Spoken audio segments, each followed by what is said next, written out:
Okay, I'm gonna try and film this video without Daisy, my dog, bringing me her very loud and obnoxious squeaker toy. But hi, if you're new here, my name is Emily Brostaff. I am almost 30 years old and chasing a YouTube career. It's time for me to move out. When I first moved back to Virginia after my divorce, I moved in with my cousin Emma, her husband Emerson, and their 2 children. They were very sweet and took me in and basically were like, we want to be your support system. We want you to be able to hang out with the kids. We have a spare room. Please come move in with us. The original plan was for me to only be here until the end of January so that we could get through the holidays together. So it's just time. Like, it's time for me to find my own space. It's time for me to learn how to be independent. I have never lived on my own before, ever. I don't like being alone. I get freaked out. I'm super codependent. This is gonna be a big step for me. So I wanted to bring you guys along. You guys can come with me. I have a bunch of like apartments and individual homes that I'm gonna go check out, and I just wanted to bring you along for the ride.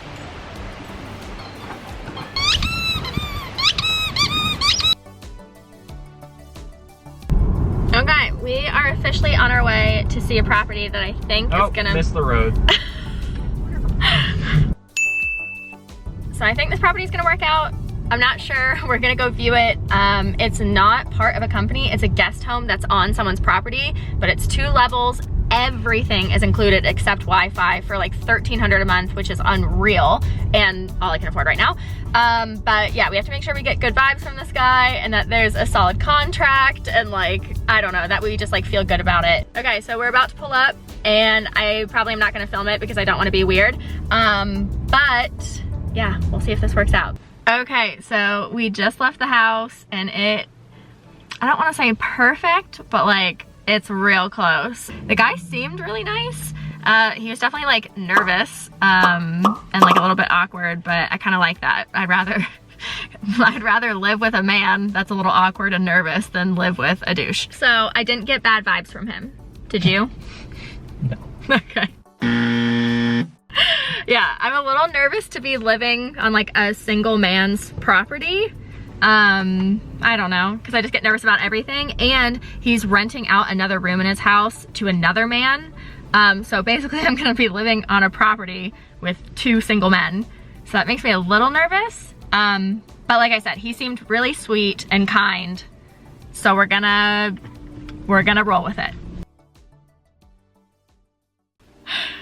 It is rare I'm at a loss for words, but right now, the woman is too stunned to speak. This is genuinely going to sound made up, and I swear it's not. The owner of the rental property that we saw yesterday that I was really excited about ended up sending the lease over this morning. And while I was looking it over, I sent a copy to my dad and I was FaceTiming him. I just wanted him to look it over to make sure everything looked okay. And while we were FaceTiming him, I was telling him about the property and I let it slip that there was going to be a second single male living in the house like 20 feet away from mine. And of course my dad instantly went into like overprotective dad mode and was like, this makes me uncomfortable. I don't feel like this is safe. I'm getting a bad feeling from this. This is not okay. And I mean, he was making really good points. He was like, this is a really remote property. You're pretty far away from neighbors. You don't know these guys, like, you know, whatever. And so he ended up like freaking me out. And so I texted the owner and I was like, hey, I really want to sign this lease, love your property, but it would make us feel a lot better if I can get a background check on your other tenant first, you know, just because we are living so close to each other. And he pushed back. And he was like, well, that's like super inappropriate. I can't just be giving out his name. That's an invasion of privacy. So then I pushed back and I was like, look, you gotta kind of understand my situation here. I just basically told him I was getting a little bit of a weird vibe from him not wanting to give me his name. So that is when the owner ended up messaging me back and was like, genuinely, well, now that you mention it, he said that the other tenant did just get released from prison, but that he's a good guy and that he's giving him a chance. The guy was super upfront with him and that, you know, basically I didn't need to worry. And so then I messaged back and I said, okay, if he won't let me run a background check, can you at least tell me whether it was a violent offense or not? Because if it wasn't anything like physical or violent, like if it was just like petty theft or like drug charges, I think I can get past that and like be okay with that, because I understand good people make mistakes and sometimes people are just in crappy situations, but if it's a violent offense, like I have to keep myself safe. And so I said that. I said, you know, you don't have to tell me specifics, but I need a yes or no on whether it was a violent offense. Do you want to guess what his answer was? He was like, well, he did just get out of prison for a violent offense. I can't make this shit up. I gotta move on to the next. So that sucks, because this was like the perfect place. Daisy and I are on our way to see like our 17th rental property, and I feel like that is not an exaggeration. It's a townhome in the town that I grew up in, that I swore to myself I would never, ever, ever, ever, ever live in ever again, but we are broke, so we're gonna take what we can get. I'm kind of excited about it. It's 2 stories. It's 2 bedrooms, so I could have an office and I could have, you know, regular bedroom, and it has like AC and washer and dryer and like everything I need. It is at the top of my price range, but at this point, I don't care. But we're about to drive around the corner and pull up, and I have a tour scheduled, and we're gonna go see it. Okay, we just got done seeing the property and I am obsessed. That was weird. Don't ever do that again, me. Okay, anyway, I felt safe. The unit was clean. It was in a good location. And I'm excited, and Daisy seemed to like it too. But the only downside is they were only able to show me the model home today. So I told the leasing office, I was like, I'm not signing a lease until I'm able to see the actual like home that I'm moving into, you know, just in case there's like damage or like they lied about it being like an exact replica. I don't know, I'm paranoid. I've had really bad renting experiences in the past. So that's the only downside. I can't move in until next Friday, and I can't even view it until next Tuesday. So that kind of sucks. I have to wait a little bit, but like, it's fine. I'll get over it. So yeah, good news, good news. I'm annoyed. So I think the last I told you guys was that the townhome that I was really excited about wasn't able to be viewed and like signed for until today. Literally, I was supposed to leave in an hour. I got all done up so that I could vlog the whole thing and like show you guys my new home. I just got this little voicemail. I'm gonna see if you can hear it. Hi, Emily. This is. I just wanted to discuss a couple things with you. I know you're coming in today for a tour. I just thought I might be able to catch you beforehand in case you didn't want to make the trip out here. We ran into some issues with the home that you're supposed to be moving into, and I kind of just want to go over them with you and kind of weigh out your options on what we can do. Anyway, so I called back and they said that when they went in to do a final walkthrough before I came, you know, to do the tour, they said they found a bunch of water damage that the contractors missed. I don't know how professional contractors miss that, but you know, whatever. But they said they'd give me a call back on Friday and let me know if I can move in by the weekend. So, fingers crossed. I'm depressed. Apparently so is Daisy. I look horrendous, but I want to like document everything that's happening because like I want to be real and like not like sugarcoat things or like skip over things just because like they're hard, or I don't know. I'm just very tired of things not going right, and now my emotional support dog doesn't want to support me emotionally. Anyway, I'm like very happy that I have a support system that's like willing to take me in and like provide me with housing when I don't have it, and like I have food security and I have great friends, and like I have the privilege of like being in therapy and like having a stable job.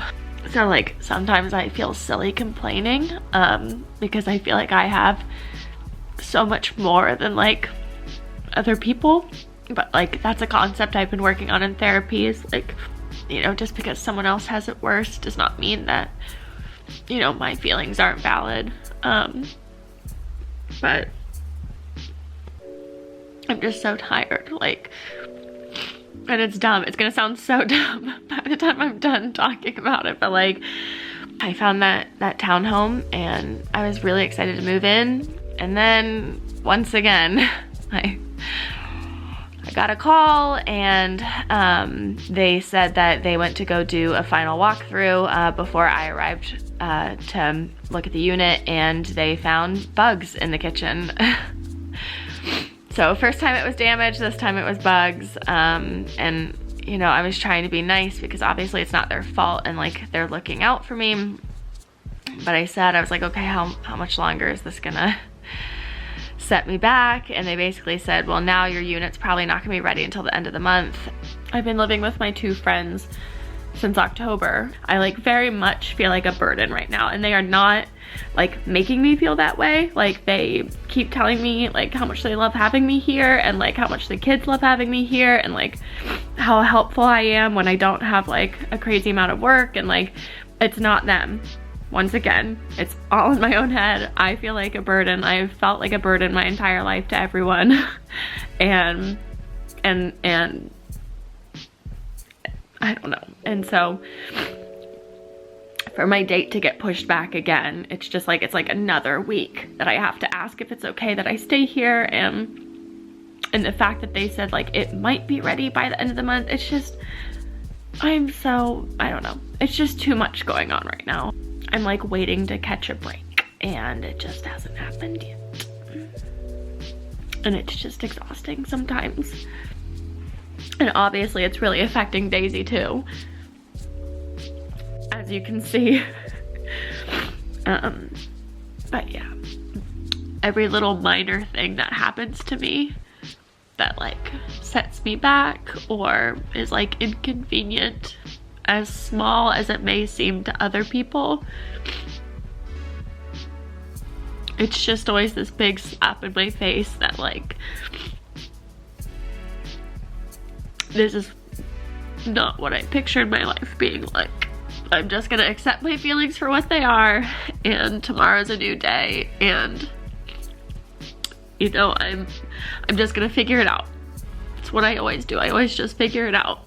I just feel bad for getting on here all the time and just like constantly like crying and emotional dumping and like, I don't know. But like also that's what I said I wanted to do with my channel. Like I didn't say that I wanted to have like a meltdown every video, but like I did want to document my starting over journey, and this is part of that. And I want to keep it real and I want to keep it raw. So like, I'm sorry if my crying is getting a bit redundant, but like, I don't know, this is just part of it. Like this is a part of the story, and we all know I'm mentally unstable. Can you wake up and give me some attention, please? I realize it's 2 a.m., but I need attention. Daisy, please, come here. Okay. Just show me a little bit of support. Can you do your job and like help me feel better? Just a little bit? Cool.